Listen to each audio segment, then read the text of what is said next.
बिस्मिल्लाहिर्रहमानिर्रहीम। शुरू अल्लाह के नाम से जो बड़ा मेहरबान निहायत रहम करने वाला है। और सबको मैं आज यहाँ पर बहुत शुक्र अदा करती हूँ कि हमारे एमईपी के जितने भी कोर कमेटी, डिस्ट्रिक्ट कमिटीज़ और हमारे बनने वाले कैंडिडेट और कंटेस्ट करने वाले एमएलए, वो सब यहाँ पर पहुँचे नहीं हैं क्योंकि कुछ जगह की वजह से हमने ख़ास मीडिया को और कुछ लोगों को इनवाइट किया था। जो ऑनलाइन पर और चैनल्स पे जितने भी लोग आज हमारे इस मैनिफेस्टो को देख रहे हैं, मैं उन सब का तहे दिल से शुक्रिया अदा करती हूँ। और आज हमें बहुत ही ये खुशी का दिन है। आज हम देश के लिए जो ख्वाब देख रहे थे, वो ख्वाब को पूरा करने के लिए जा रहे हैं। और इसमें आप सबकी मदद रही। जो भी मैनिफेस्टो के लिए कमेटी थी, और उस कमेटी का भी मैं शुक्र अदा करती हूँ, जिन्होंने हर बात को मेरी सोच कर उस चीज़ को जो है बिल्ड करने की कोशिश की है। और उसके साथ साथ सबसे पहले महिला empowerment party justice for humanity, इंसानों के इंसाफ के लिए ये पार्टी को क़याम में लाया गया है, ये पार्टी को बनाया गया है। और ये पार्टी का मकसद है कि जस्टिस फॉर ह्यूमैनिटी के लिए ये पार्टी काम करेगी। ये पार्टी किसी रिलीजन बेस पर नहीं चलेगी, ये पार्टी माइनॉरिटी मेजॉरिटी बेस पर नहीं चलेगी, और ये पार्टी किसी एक कास्ट के लिए नहीं रहेगी। ये पार्टी भारत के हर नागरिक के लिए ये पार्टी है, और भारत के हर नागरिक को ये पार्टी में इंसाफ मिलेगी। और ये पार्टी लोगों को तोड़ने के लिए नहीं आई है, लोगों को जोड़ने के लिए ये पार्टी बनाई गई है। और हमारे भारत में जो हमारे बच्चों के लिए सबसे पहले महिलाओं के लिए एक अच्छी फैसिलिटी हमें चाहिए था, क्योंकि 70 साल से जो हुकूमतें आ रहे हैं, जो कुछ हो रहा है, मगर कोई भी महिलाओं की स्पेशलिटी के लिए, महिलाओं के काम के लिए, महिलाओं के अधिकार के लिए उस पर काम नहीं किया जाता है। तो ये पार्टी का नाम ही महिला एम्पावरमेंट पार्टी इसलिए रखा गया कि भारत की हर महिला को इसके अंदर इंसाफ मिले। जब महिला को इंसाफ मिलती है तो समझ जाइए कि पूरे हिंदुस्तान को इंसाफ मिलेगी और भारत के हर नागरिक को इंसाफ मिलेगी। जब महिला को ही इंसाफ नहीं मिल रही है तो समझ जाओ फिर भारत के किसी नागरिक को भी इंसाफ नहीं मिल रही है। ये पार्टी जो है खासकर से सबसे पहले बेहतरीन हमारा कर्नाटका और ग्रीन कर्नाटका, और इस कर्नाटका में सबसे पहले ये पार्टी कंटेस्ट करने के लिए जा रही है। और ये पार्टी 224 सीट्स पर लोगों को चुनाव में उतारेगी। अल्हम्दुलिल्लाह लोग चुनाव में आने के लिए तैयार हैं और कंटेस्ट करने के लिए तैयार हैं। सबसे बड़ी खुशखबरी ये है कि सबसे बड़ी अच्छी बात यह है कि हमारे विजन को और हमारे मिशन को देखकर, पार्टी के मिशन को देखकर हमारे पास रिक्वेस्ट एप्लीकेशन फॉर्म ऑनलाइन के ज़रिए से और फिजिकल और व्हाट्सएप के ज़रिए से कंटेस्ट करने के लिए 5700 एप्लीकेशन फॉर्म हमारे पास जो है आए थे, जिसमें से लोगों को चेक करके और उनके सूच को और उनके सोशल वर्क को चेक करके एक ग्रुप को सिलेक्ट किया गया है। तो इसमें मैं उम्मीद करती हूँ कि हम कर्नाटका के इस इलेक्शन में कामयाबी हासिल करके इंशाअल्लाह कर्नाटका के अंदर एक रोशनी लेकर आएंगे और कर्नाटका में चेंजेस लेकर आएंगे। और उसमें सबसे पहले ये होगा कि औरतों के लिए, खासकर से खवातीन के लिए जो होगा कि उनके लिए अच्छे अच्छे फैसिलिटीज़ होंगे और खवातीन के लिए उनके लिए इंटरेस्ट फ्री लोन होंगे, क्योंकि आपने तो सारा मैनिफेस्टो के पॉइंट सुने हैं और बुक भी आपको हाथ में मिलने वाली है। तो मैं थोड़ा मुख्तसर सा जो है इसके ऊपर रोशनी डालूंगी कि खासकर से इसमें जो है कि औरतों के लिए इसमें खासकर से फैसिलिटीज होंगे। उनके लिए क्या फैसिलिटीज होंगे कि आज तक औरतों के ऊपर जो क्राइम होते आते हैं, अगर आप देखते जाएंगे तो हर साल वो क्राइम बढ़ते चले जा रहे हैं। उनके ऊपर जुल्म और उनके ऊपर हरासमेंट सब कुछ भी बढ़ता चले जा रहा है। उसके लिए इंशाअल्लाह कर्नाटका के अंदर हर डिस्ट्रिक्ट में स्पेशल कोर्ट रखा जाएगा और उनके लिए पुलिस स्टेशन में एक स्पेशल पार्ट होगा जिसमें जाकर वो कंफर्ट से जो है अपने हालात को, अपने वाकयात को बयान कर सके। और दूसरी बात क्या है कि उनके लिए 24 आवर्स भी जो है फैसिलिटी होगी। और उसके साथ साथ कर्नाटका के अंदर बच्चों के लिए जो एजुकेशनल होगा उसके लिए आज हमारे स्कूल के जो हालात है बहुत खराब हालात है। सर्वे के मुताबिक कर्नाटका के अंदर कहीं कहीं पर बच्चों को पीने के लिए पानी नहीं है स्कूल में, कहीं कहीं पर बच्चों के लिए बैठने के लिए चेयर नहीं है, बच्चों के लिए जो है उनके लिए अच्छे फैसिलिटीज और अच्छे टीचर्स नहीं है। हम जो है इंशाअल्लाह कर्नाटका के टोटल स्कूल्स को एक यूनिफॉर्मिटी में लाने की कोशिश करेंगे। जो अर्बन की स्कूल भी क्यों ना हो, रूरल की स्कूल भी क्यों ना हो, दो भी जो है सेम तरीके के स्कूल जो है हम इंशाअल्लाह उसके लिए कोशिश करेंगे। उसके बाद कर्नाटका का जो मेजर प्रॉब्लम है वो ये प्रॉब्लम है 2017 में 3500 फार्मर ने गूगल के रिपोर्ट के मुताबिक और भी कुछ सर्वे के मुताबिक 3500 फार्मर ने सुसाइड किया है। वो इसलिए सुसाइड किया है कि जिनके लोन 50,000 थे, जिनके लोन 20,000 थे, जिनके लोन 40,000 थे, वो लोन अदा ना करके उसकी तकलीफ की वजह से जो है उन्होंने अपने जानों को ये किया और सुसाइड किया है। एमईपी का ये मकसद है कि एमईपी जिस दिन रूलिंग में आएगी, अगर लोग सब साथ देंगे, जिस दिन रूलिंग में आएंगे तो फार्मर का लोन इंटरेस्ट के साथ टोटल माफ कर दिया जाएगा।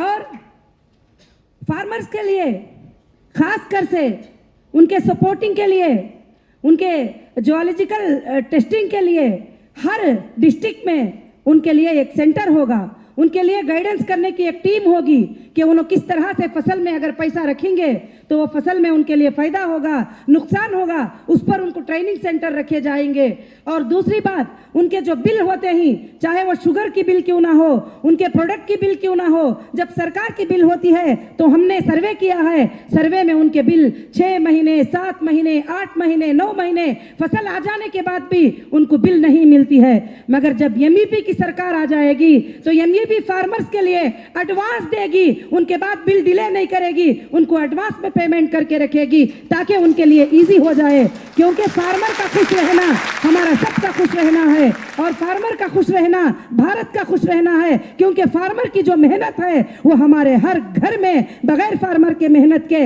हमारे घर में रोजी नहीं आती। उनकी मेहनत और रात और दिन की होती है, जान और दिल लगाकर भी जो है फार्मर मेहनत करते हैं तो उनके लिए और भी ज्यादा अच्छे फैसिलिटीज लाएंगे। और खासकर से आज तक फार्मर्स को विधानसभा में जाने के मौके नहीं मिले, उनको कभी कोई हुकूक नहीं मिलता, उनके लिए जाकर जुबान उठाने के लिए फार्मर्स के लिए कोई बंदा विधानसभा में हमें चाहिए और राज्यसभा में चाहिए। तो इसलिए जो है मैंने ये किया है कि एमईपी के अगर 100 सीट होंगे तो 4 सीट फार्मर के लिए रिजर्व होंगे टोटल इंडिया में और कर्नाटका में, ताकि उनको सारे चीजें करने के जो है मौके मिल सके। और उसके बाद हमको हमारे बच्चों के तालीम को, हमारे बच्चों की पढ़ाई को मजबूत करना है। क्यों कि देश के सिपाही, देश के सितारे, देश को बनाने वाले हमारे बच्चे हैं। आज हमारे बच्चों की 70% हमारे बच्चों की पढ़ाई जो है बहुत ज्यादा केयरफुल ना लेने की वजह से हमारे छोटे छोटे बच्चे लेबर बनते जा रहे हैं। मेरा ड्रीम है, मेरा ख्वाब है कि भारत में कोई भी हाथ फैला के मांगने वाला रोडों पर नजर ना आए। मेरा ख्वाब है कि भारत के अंदर कोई बच्चा लेबर ना बने। मेरा ख्वाब है कि हर बच्चे को जो है तालीम के अंदर उभार कर उनको एलकेजी से लेकर पीजी तक सरकार जो है फ्री पढ़ाई पढ़ाएगी। इवन के अगर उनको इंटरनेशनल में भी कभी पढ़ाई करने की ज़रूरत हो जाएगी तो उनको स्कॉलरशिप के ज़रिए जो है इंटरनेशनल में भी पढ़ाई करेगी। ये फैसिलिटीज़ मैं लाने की पूरी कोशिश करूँगी। हमारे देश में बहुत सारे लोग जॉबलेस हैं। जॉबलेस के बारे में हम कभी ज़्यादा सोचते नहीं हैं। जॉबलेस जितने होते हैं उतने क्राइम बढ़ते हैं, जॉबलेस जितने होते हैं उतने फसादें बढ़ते हैं।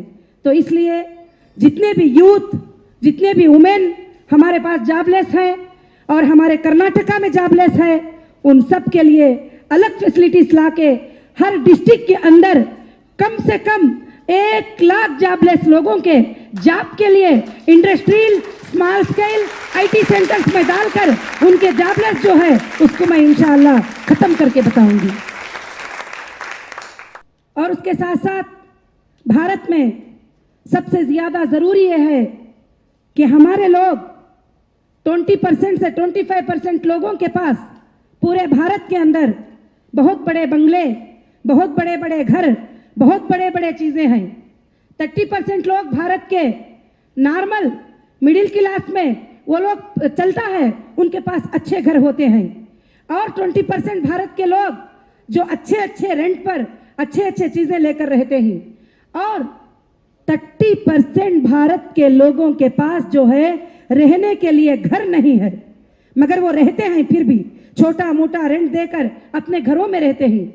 मगर भारत के अंदर 10% लोग ऐसे हैं जिनके पास रहने के लिए कोई घर नहीं है। जब बारिश आता है, बारिश में से छत में से पानी गिरता है तो 5-6 बच्चे उनके भीग जाते हैं। और छोटे छोटे क्लॉथ हाउस, छोटे छोटे गुड़सियाँ, छोटे छोटे चीजें, और जो कोई मजबूत घर नहीं होता, हवा आती है तो वो लोग कांपते हैं, और बारिश आती है तो वो लोग डरते हैं, धूप आती है तो वो लोग डरते हैं। इंशाअल्लाह एमयूपी की सरकार अगर कर्नाटका में आ जाएगी, 5 साल के अंदर एक पूर हाउस भी आप देख नहीं सकते। कुछ ना कुछ उनको 1 बेडरूम का फ्लैट, 2 बेडरूम का फ्लैट इंशाअल्लाह उनके बनाने के लिए प्रोजेक्ट करेंगे। क्योंकि आज हम अपने लोगों को धूप में सुलाते हुए, अपने लोगों को बारिश में भिगाते हुए डिजिटल इंडिया बनाने जाएंगे तो इसका कुछ भी फायदा नहीं है। सबसे पहले हमको चाहिए उनको रहने का घर दे, उनको खाने का खाना दे, उनके बच्चों को पढ़ाई दे, उनके हेल्थ के लिए अच्छी मेडिकल दे, तो उसके बाद हमारा भारत अच्छा बन सकता है। उसके बाद डिजिटल इंडिया बनाएंगे तो चलेगा। उसके साथ साथ ट्रांसपोर्ट में और इंडस्ट्रियल एरिया में काफ़ी सुधार के लाने की कोशिश करेंगे। और ये जो मेन पॉइंट्स थे मैंने बताया है, और मैनिफेस्टो हमारा कन्नड़ा में और इंग्लिश में, हिंदी में और उर्दू ज़ुबान में और तमिल ज़ुबान में, तेलुगु में, सब में ट्रांसलेट हुआ है। ये हमारे साइट पे 1-2-3 दिन के बाद अपडेट हो जाएगा। आप सारे डिटेल्स जो है उसमें देख सकते हैं। और उसके साथ साथ मैं यही कहना चाहती हूँ कि सारे लोगों को कि पॉलिटिकल पार्टी जब बनती है तो पॉलिटिकल पार्टी को किसी जात के इस पर ना ये करे और किसी कास्ट के ऊपर ये ना करे। आज यहाँ पर कई लोग आकर मुझसे यही कहते थे, ऐसा तो नहीं चलेगा, सेकुलर यहाँ पार्टी हो ही नहीं सकती, ऐसा होगा तो अलग बात होती है, हम सिर्फ कुछ रिलीजन को लेके बात करना है, टॉक करना है। मगर मैं कहती हूँ कि मैं इंशाअल्लाह मैं ये बताऊंगी कि इंसानियत के लिए काम करने में कामयाबी है, और हम जो है इंसानियत के लिए काम करेंगे। और हम ये भी नहीं सोचेंगे माइनॉरिटी है मेजॉरिटी है, हम ये भी नहीं सोचेंगे माइनॉरिटी है मेजॉरिटी है। और माइनॉरिटी मेजॉरिटी से में भी क्या होता है कि जो माइनॉरिटी होते हैं उसमें भी बहुत बड़े ऊंचे लोग होते हैं, जो मेजॉरिटी होते हैं उसमें भी तकलीफ वाले लोग होते हैं। तो मेरी सोच ये है कि हम माइनॉरिटी मेजॉरिटी को लेकर और कास्ट को लेकर नहीं, बल्कि इंसान को लेकर एक भारत चलाने की कोशिश करेंगे, और भारत में इजी लाइफ लाने की हम पूरी कोशिश करेंगे। और खासकर से जो है जब कर्नाटका का इलेक्शन होगा तो ये पार्टी लोकसभा के टोटल इंडिया में कंटेस्ट करेगी। एमईपी का जो ख्वाब है कि जब लोकसभा 2019 में ये कंटेस्ट करेगी और भारत में रूलिंग में आएगी तो सबसे पहला काम होगा कि जीएसटी रिमूव करूंगी और जीएसटी को रिमूव करके और सारी पब्लिक को जीने के लिए इजी लाइफ देने की कोशिश करूंगी और इनकम टैक्स में चेंज लाकर और इनकम टैक्स को बढ़ाते हुए नहीं बल्कि घटाने की कोशिश करके 10% इनकम टैक्स करके और लोगों के लिए जो है एक आसान और फ्री लाइफ देने की मैं कोशिश करूंगी। और खासकर से हमको चाहिए कि जो भारत के अंदर जो हालात चल रहे हैं सबसे पहले कि वो ये चल रहे हैं कि एक दूसरे को लड़ाना, एक दूसरे को सिर्फ जात पात की बात करके झगड़े कराना, हम सब मिलकर हम सब साथ होकर इसको खत्म करेंगे एक दिन। क्यों कि आज हम सोते हैं, सोने के बाद आज हमें नींद सही से इसलिए नहीं आती है कि हमारे घर के पास में पड़ोस में कौन हिंदू है कौन मुस्लिम है क्या है, कब लड़ाई शुरू होगी किसी को भी पता नहीं होता है। मैं चाहती हूँ कि एक मोहब्बत वाली लाइफ, एक पीस वाली लाइफ भारत में लाने की हम पूरी से पूरी कोशिश करेंगे।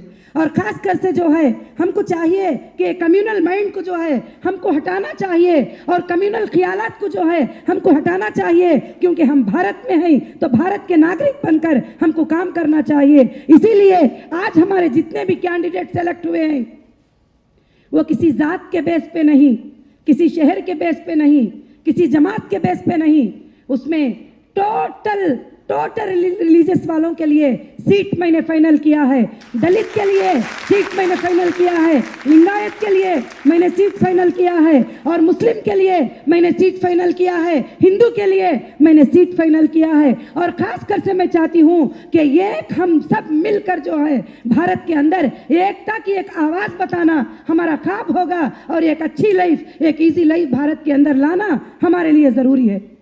और आप भी जितने भी हमारे पार्टी के कार्यकर्ता हैं, मैं उन सब से यही गुजारिश करूंगी कि जब भी बात करो सोच समझ के बात करो, किसी के दिल को तकलीफ देने की बात ना करो। और आज हम सोचते हैं कि 100% ये इंसान प्योर है, ये आज मेरे दुनिया के अंदर कोई भी लाकर आप नहीं खड़ा सकते कि 100% ये इंसान प्योर है।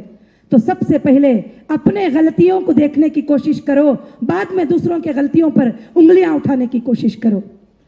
तो मैं चाहूंगी कि सब मिलजुल कर ये एमईपी के लिए जो है एक बहुत अच्छा जो है हम इंशाअल्लाह एक प्लेटफॉर्म बनाएंगे और जो लोग सीने में दिल रखते हैं, लोगों के लिए दर्द का दिल रखते हैं, वो एमईपी से दूर नहीं रह सकते।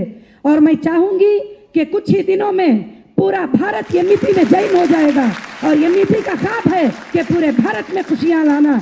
और मेरा ख्वाब है कि कर्नाटक असेंबली में हमको आप सब मिलकर कोशिश करेंगे और मैं भी कोशिश करूंगी। सर्वे रिपोर्ट के मुताबिक हमें 70 सीट मिलने का बता रहा है, हमको सर्वे नहीं बल्कि रियल में हमको 150 सीट लाके बताना है, हमको काम करना है।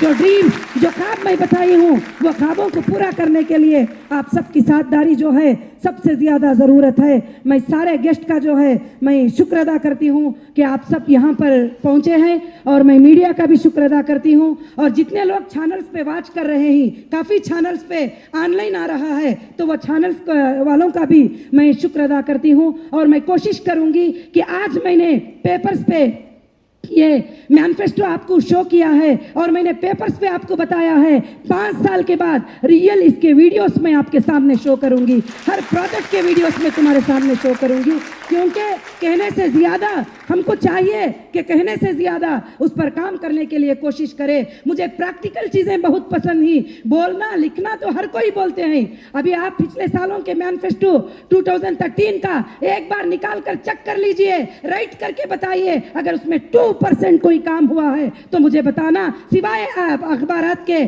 सिवाय पेपर के कुछ भी नहीं रहा।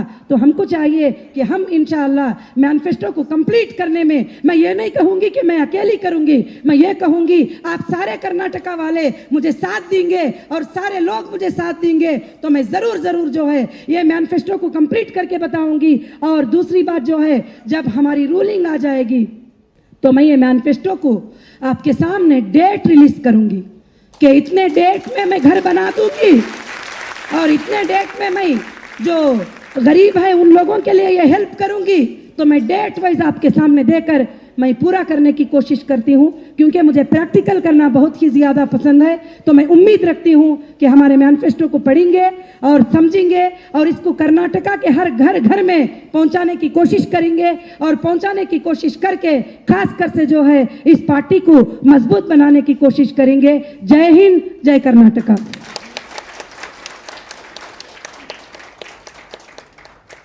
ಎನ್ಇಪಿ ಪಕ್ಷದಿಂದ ಮಹಿಳೆಯರಿಗೆ ಎಷ್ಟು ಸ್ಥಾನಗಳನ್ನ ಕಾಯ್ದಿರಿಸಲಾಗಿದೆ? एबीपी पार्टी से वुमेन को कितने सीट निकल रखा है? अभी हमारे पास जो है पहली बार था, उमेश इतने पावर में नहीं थे और 70 साल से तो उनको दबा के रखा गया है कि वो कोई पॉलिटिक्स में नहीं आ सकते, कहीं भी नहीं आ सकते, किस तरफ भी कुछ भी नहीं कर सकते। यहाँ तक कि उन्होंने 33% के बिल भी रोक कर रखा था। तो मैंने उनसे वादा किया था कि आप अगर आगे बढ़ेंगे तो मैं तुमको 80% सीट दूंगी, मगर अभी पहली बार था तो सब लोग आगे नहीं बढ़ पाए। तो मैंने देखा है कि 35% वुमेन्स हमारे पास आए हुए हैं जो सिलेक्टेड हैं, जिनको सीट हम दे सकते हैं, वो कंटेस्ट कर सकते हैं। बाकी सब जो है हमारे भाई भी आए हुए हैं। सबसे पहली खुशी की बात यह है कि जब मैंने पार्टी शुरू किया तो वुमेन्स एम्पावरमेंट करके शुरू किया, मगर आज जो हमारे भाइयां यहाँ आकर जो मेरी हिम्मत अफजाई कर रहे हैं और मुझे जो साथ दे रहे हैं, आज रियल फील हो रहा है एक भाई एक बहन के लिए एक भाई का कितना बड़ा मतलब होता है और वो कितना ज्यादा वो बहन का ख्याल रखते हैं। हमारे भारत के मर्दों में ये आदत ये फिक्र है कि वो बहन का ख्याल रखते हैं। अच्छे दिल रखने वाले सारे के सारे आकर कहा कि हम आपके पार्टी के सपोर्ट में हैं, वो सब के सब कंटेस्ट करने के लिए तैयार हैं। मैं पहले दिन भी कही थी कि ये पार्टी हर वो बाप की पार्टी है जो अपनी बेटी को एम्पावर में लाना चाहता है। ये पार्टी हर वो भाई की पार्टी है जो अपनी बहन को एम्पावर में रखना चाहता है। ये पार्टी हर वो शौहर की पार्टी है जो अपने बीवी को एम्पावरमेंट में रखना चाहता है। लोगों ने मुझे सवाल किया तुम्हारा परसेंटेज इतना है, तुम्हारा परसेंटेज 14 है, तुम्हारा परसेंट, मैं बोली मेरा परसेंटेज 14 नहीं है, मेरा परसेंटेज महिला है 49% है, बाकी का जो 51% है वो इन महिलाओं से अटैच है। तो 100% है मेरा परसेंटेज। मैं 100% के लिए मैं काम करूंगी। ಮೇಡಮ್, ಸಿಟಿಟ್ಯೂಡ್ ನ್ಯೂಸ್ ಇಂದ ಗೋಪಾಲ್ ರಾಜ್ ಮಾತಾಡ್ತಾ ಇದ್ದೀನಿ. ತಾವು ದೇಶಗೀತೆಯಿಂದ ಸ್ಟಾರ್ಟ್ ಮಾಡಿದ್ರೆ ತುಂಬಾ ಚೆನ್ನಾಗೇ ಇತ್ತು, ಎಲ್ಲವೂ ಅಂದವಾಗೇ ಇತ್ತು. ತಮ್ಮ ಮಾತು ಕೇಳಿದ್ರೆ ಒಂದಿಷ್ಟು ನಂಬಿಕೆನೂ ಬಂದಿದೆ ನಿಜ. ಆದರೆ ಯಾಕೆ ನಾಡಗೀತೆ ಆಡಿಲ್ಲ ನೀವು? कर्नाटका में नाडगीत बेकलवा? अभी हमने नेशनल एंथम प्ले किया था। नेक्स्ट अगर आप हमें गाइड करेंगे तो स्टेट एंथम भी गाएंगे। हम किसी के भी अगेंस्ट नहीं है, हम स्टेट एंथम गाने में तो खुश हो जाएंगे क्योंकि हम स्टेट को भी, स्टेट की खुशी हमारे लिए जरूरत है। अगर आप मशवरा दिया है तो नेक्स्ट हम स्टेट एंथम भी गाएंगे, कोई बात नहीं। कर्नाटका स्टेट का प्रश्न है, वार्ताजारा से बोल रहा हूँ, प्रकाश अंबरकर जी। कर्नाटका स्टेट का प्रेसिडेंट कौन है यहाँ पे एमईपी पार्टी के लिए? और मैं दूसरा प्रोग्राम में आया हूँ एमईपी का, जब भी आए तो स्टेज पर एक ही चेयर रहता है और ये द सिंबल ऑफ डिक्टेटरशिप ऐसा लगता है मुझे। कोई अगल बगल में कोई सीट बैठते ही नहीं नेता लोगों ने। इसके लिए आपका क्या राय है? आपका सिर्फ चेयर पर एक ही सीट रहता है। आपका सवाल बहुत ही अच्छा है और इसलिए है कि सारे लोग आगे बैठते हैं, जब उन्हें बोलने का मौका आता है तो वो स्टेज पे आते हैं। इसलिए कि स्टेज पे अगर 4 लोगों, यहाँ जितने भी आए हैं सब हमारे नेता और लीडर है, कोई भी इसमें छोटा बड़ा नहीं है। मैं चाहती हूँ, मैंने फील किया था इस चीज को, मैंने देखा था इस चीज को।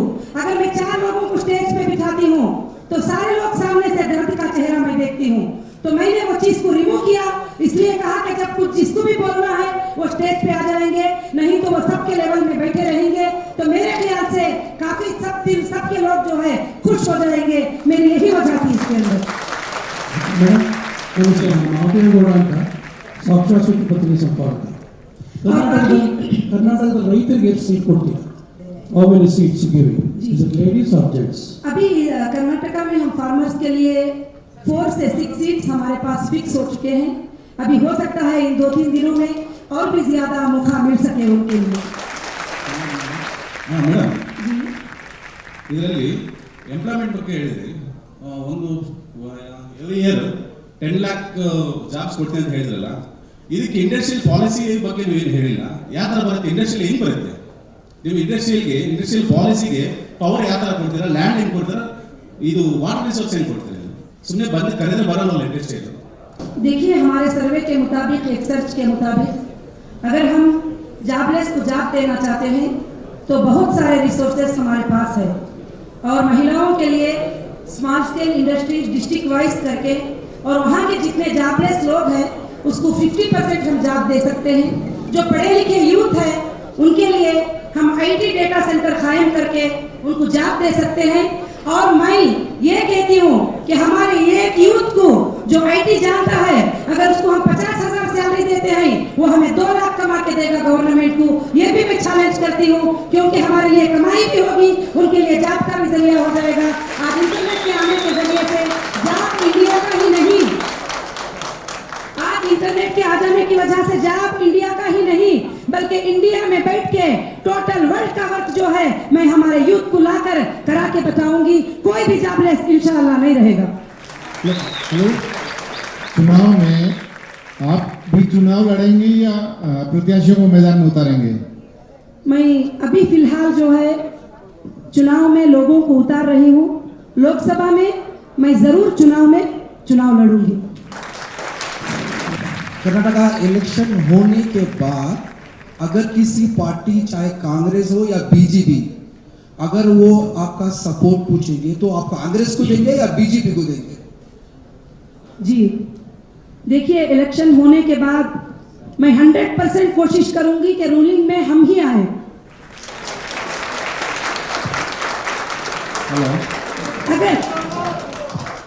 अगर कभी जरूरत पड़ जाए इस तरह की तो मैं वो पार्टी को सपोर्ट करूंगी जो मेरा मैनिफेस्टो कंप्लीट करने के लिए मेरे से एग्रीमेंट कर दे और मेरे लोगों को मदद करने के लिए वो एग्रीमेंट कर दे।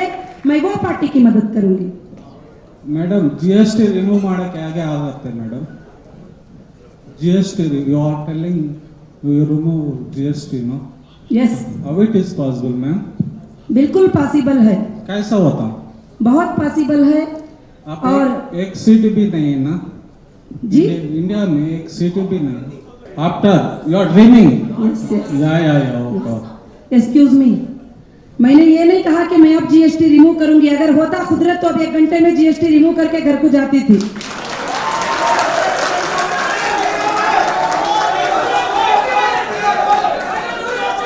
मैंने ये कहा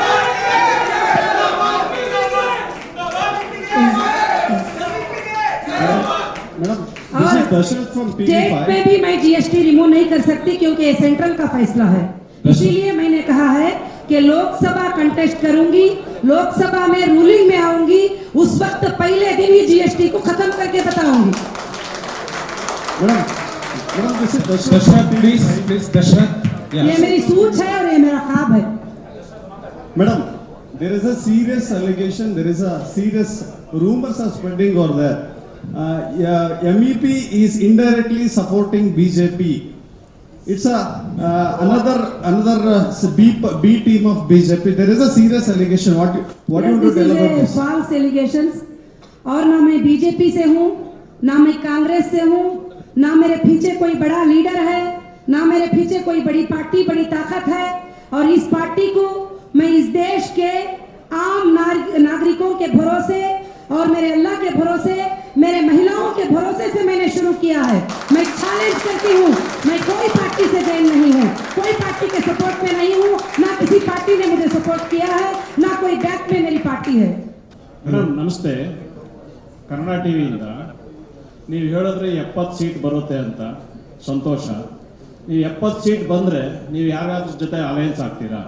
देखिए 70 से सैटेलाइट सर्वे है और दूसरे सर्वे हैं, मगर हम 150 सीट ला के फिर मिलेंगे आपसे।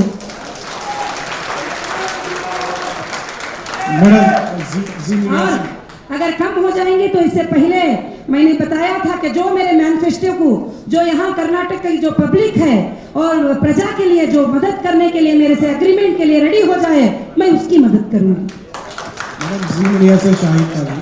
मैडम एक अफवाह चल रही है कि कई पार्टियां, बड़े पार्टियां अपने साथ इलेक्शन लड़ने के लिए बुला रही हैं। क्या इस ताल्लुक से कुछ पहल हो रही है आपकी? जी, अफवाह भी नहीं, काफ़ी लोग काफ़ी बातें कह रहे थे, क्योंकि एक छोटी सी बात भी नहीं है, और लोग कह रहे थे कि आपकी पार्टी को रुका दे के जो है हमारी पार्टी में ज्वाइन कर लीजिए, हमारी पार्टी के साथ ऐसा सब कर सकते हैं।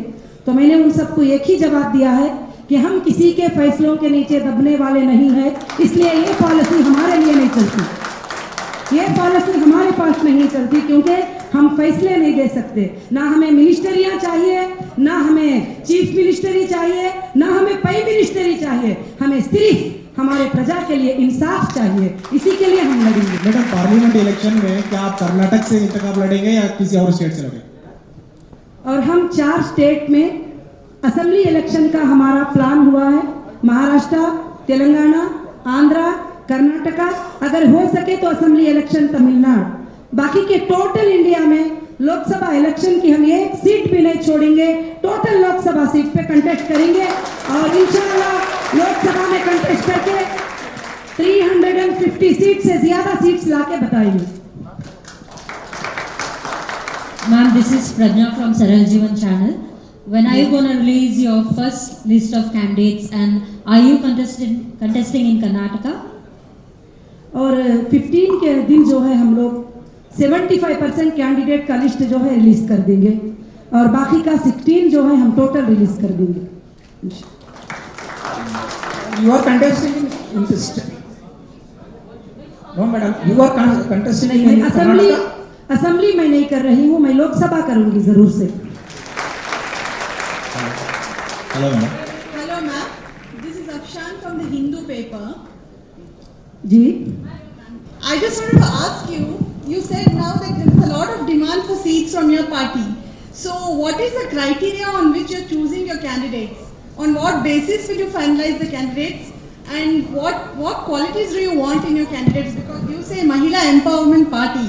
So I want to know how can you have the confidence that even the men that you choose in your party will be for Mahila empowerment? So what is the criteria? बहुत अच्छा सवाल था आपका, सबसे भी अलग, और काफ़ी लोगों ने इंटरेस्ट लिया और हज़ारों के फॉर्म्स जो है एप्लीकेशन हमारे पास आए। ये वो महिला एम्पावरमेंट पार्टी नहीं है जो मर्दों के अगेंस्ट जाएगी, ये वो महिला एम्पावरमेंट पार्टी नहीं है हमेशा मर्दों के खिलाफ बोलेगी, ये वो महिला एम्पावरमेंट पार्टी है जो अपने बाप की, अपने भाई की, अपने देश के मर्दों की पूरी इज्जत करेगी। और इसलिए हमारी पार्टी में सबको हिस्सा है, और वो मर्दों को जो हमने शुरू किया है, जो चुनना, एक सोशल वर्कर हो, जो लोगों के लिए समाज सेवा करने की सोच उसके अंदर हो, और महिलाओं की मदद करना उनका सबसे पहला मकसद हो, ऐसे लोगों को बात करके हमने फाइनल किया है जब वो अग्री किए। Ma'am, who is your CM candidate in Karnataka? ये थोड़ा तो सस्पेंस रखिए। Hello hello hello hello. And another one. Dr. Sheikh, I have one question for you.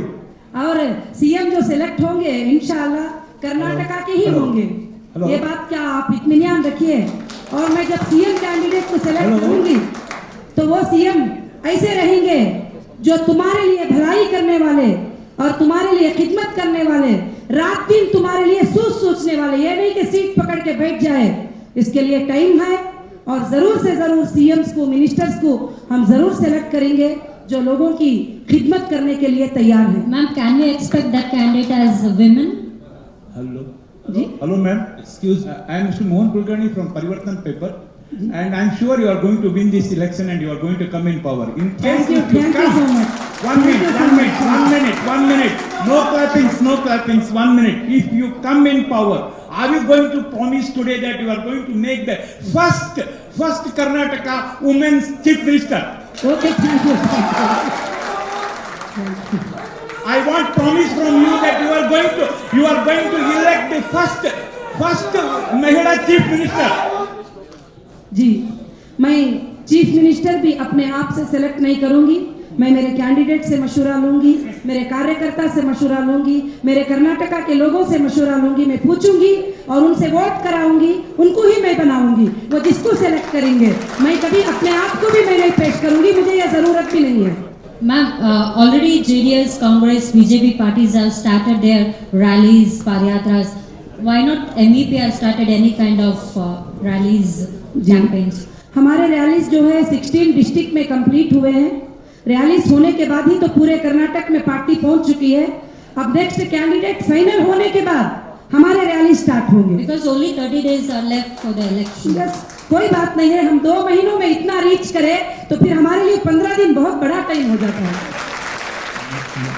ಅಲ್ವಾ ನಿಮ್ಮ ಒಂದು ಬೆಂಗಳೂರಿನ ಒಂದು ಪ್ರಣಾಳಿಕೆಯನ್ನು ಮಾತ್ರ ಬೆಳಂದೂರು ಕೆರೆಯನ್ನ ಸ್ವಚ್ಛಗೊಳಿಸ್ತೀವಿ, ಪ್ರವಾಸಿ ಆಕರ್ಷಣೆಯ ಕೇಂದ್ರವನ್ನಾಗಿ ಮಾಡ್ತೀವಿ ಅಂತ ಇದೆ. ಸೊ ಒಂದು ರಫ್ ಐಡಿಯಾ ಪ್ರಕಾರ ನೀವು ಬೆಳಂದೂರು ಸುತ್ತಲೂ ಇರುವಂತಹ ಒಂದು IT ಹಬ್ ಇರ್ಬೋದು ಅಥವಾ ಒಂದು ಸಾಫ್ಟ್ವೇರ್ ಕಂಪನಿಗಳು ಅಥವಾ ಫ್ಯಾಕ್ಟರಿಗಳನ್ನ ಕ್ಲೋಸ್ ಮಾಡುವಂತ ಏನಾರ ಪ್ಲಾನ್ಸ್ ಇದೆಯಾ? देखिए वो उस टाइम का फैसला है क्लीन करने के लिए। अगर वो क्लोज होना अगर बेहतर है या ना होना बेहतर है, उस वक्त में सोचा जाएगा, आपसे मशवरा लिया जाएगा, आपसे डिसीजन लिया जाएगा, उसी वक्त वैसे ही काम करेंगे। हम कभी भी आपको पूछे बगैर आपको कोई नुकसान नहीं पहुंचाएंगे फैसला करके। ನಾನು ಶಶಿರೇಖಾ ಸುದ್ದಿ ಟಿವಿಯಿಂದ ಎಲ್ಲ ರಾಷ್ಟ್ರೀಯ ಪಕ್ಷಗಳು ಹಾಗೂ ಪ್ರಾದೇಶಿಕ ಪಕ್ಷಗಳು ತಮ್ಮ ಸಿಎಂ ಕ್ಯಾಂಡಿಡೇಟ್ ಯಾರು ಅಂತ ಹೇಳಿದ್ದಾರೆ, ನೀವ್ಯಾಕೆ ಅನೌನ್ಸ್ ಮಾಡ್ತಿಲ್ಲ? क्योंकि हमारा नया इनकलाब है, नया इरादे हैं, नई सोच है, नई चीजें हैं, तो हम सीएम कैंडिडेट भी पुरानों की तरह क्यों अनाउंस करेंगे, हम नयों की तरह अनाउंस करके बताएंगे। Hello madam, what about Kaveri boat ಬಗ್ಗೆ ಒಂದ್ಸತಿ ಹೇಳ್ತೀರಾ? ಮತ್ತೊಮ್ಮೆ ಪ್ರಶ್ನೆ ಕೇಳಿ ದಯವಿಟ್ಟು. Actually Tamil Nadu, Karnataka they fighting about water, Kaveri boat, what you do? Kaveri issue ಬಗ್ಗೆ ಮೇಡಮ್ ओपिनियन ना, हाँ, कावेरी इशू के बारे में आपको क्या? कावेरी इशू के बारे में मेरा ओपिनियन ये है कि कर्नाटका में जब पानी की इतनी मुश्किल है, मैंने सर्वे किया है, कभी कभी लोग कहते हैं कि 18 दिन में एक बार उनको पीने का पानी मिलता है, 10 दिन में पीने का पानी मिलता है।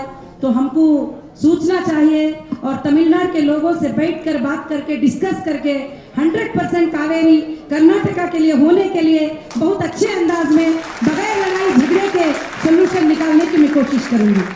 आई think all questions are closed. अभी कोई बाकी है तो 1-2 आदमी पूछ सकते हैं। ಎಲ್ಲ ಪ್ರಶ್ನಾವಳಿಗಳು ಮುಗೀತು ಅಂತ ಅನ್ಕೊಳ್ಳೋಣ. ಒಬ್ರು ಇಬ್ರು ಇದ್ರೆ ದಯಮಾಡಿ ಕೇಳಿ. अस्सलाम वालेकुम आपा। अस्सलाम वालेकुम आपा। वालेकुम सलाम। सब मैं रहीम बात कर रहा हूँ, पेपर शास्त्र एडिटर जी। मैं दिसंबर या जनवरी से आपके फॉलो में हूँ।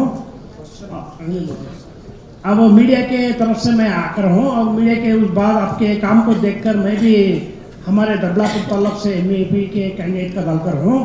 आप जितने भी मीडिया के तरफ से जो कैंडिडेट डालकर होती क्या उनको भी सेलेक्ट करती, क्या मीडिया को बोल को हाथ छोड़वाती?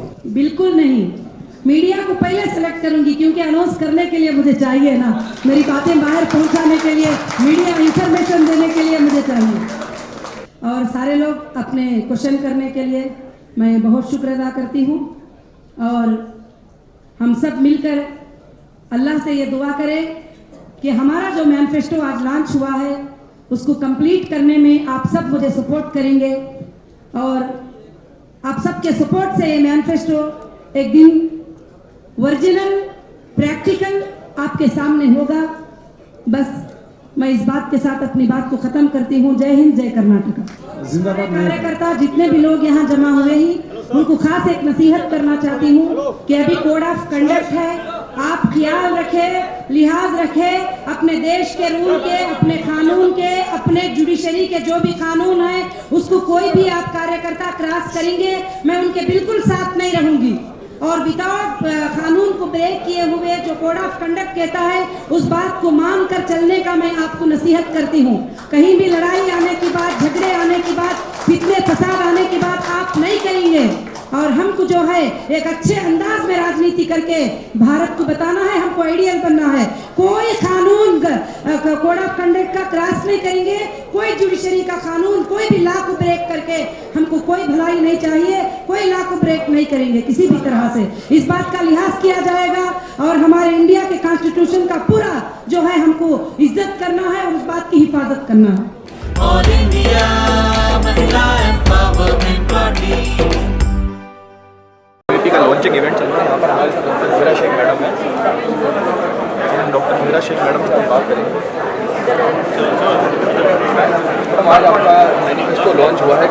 पॉइंट्स हैं आपके मैनिफेस्टो के की पॉइंट्स? की पॉइंट्स फार्मर के की पॉइंट्स वुमेन्स एम्पावरमेंट के लिए काफ़ी फैसिलिटीज़ देना और जो पॉइंट्स होंगे उसमें फार्मर के लिए उनका लोन माफ़ कर देना और उनके लिए उनके इससे पहले बिल करना और बच्चों के लिए जो है LKG से लेकर जो है PG तक उनके लिए जो है कोशिश करना कि फ्री एजुकेशनल दें और बहुत सारे चीज़ें जो मैनिफेस्टो में है सारे के सारे हाईलाइट ही है, वो ज़रूरी रह के ही हैं, ट्रांसपोर्ट के क्यों ना हो, हेल्थ का क्यों ना हो और जॉबलेस का क्यों ना हो, सारी चीज़ें मैनिफेस्टो में बताया गया। आपके मैनिफेस्टो की लास्ट लाइन थी फॉर अ बेटर नेशन, तो जितना हमने समझा है कि आप कर्नाटका से ज़्यादा पूरे भारत पर फोकस कर रहे हैं, तो कर्नाटका इलेक्शन तो अगले महीने खत्म हो जाएगा, तो अब आपका जो कारवा है ये कहाँ जाएगा पूरे भारत का? कर्नाटका का जो मैसेज है ये पूरे भारत में जाएगा और मैं कर्नाटका के लिए ही बीज नहीं बोया है, मैंने पूरे भारत के लिए बीज बोया है, तो पूरे भारत की बात करूँगी। अब नेक्स्ट कहाँ पर होगी आपकी प्रिपरेशन और रैलियाँ? प्रिपरेशन हमारी टोटल इंडिया में होगी, रैलियाँ भी टोटल इंडिया में होंगे और असेंबली इलेक्शन 4 स्टेट में होंगे, महाराष्ट्र और तेलंगाना, आंध्र प्रदेश और लोकसभा टोटल इंडिया में होंगे। अगर लोकसभा इलेक्शन में आप खड़े होंगे, आपने बोला, तो आप कहाँ से खड़े होंगे, किस स्टेट से खड़े होंगे? अभी ये फैसला नहीं हुआ है और मैं मेरे लोगों को भी पूछूंगी वो क्या कहते हैं, मैं कहाँ खड़ूँ तो फिर मैं वहाँ खड़ जाऊँगी।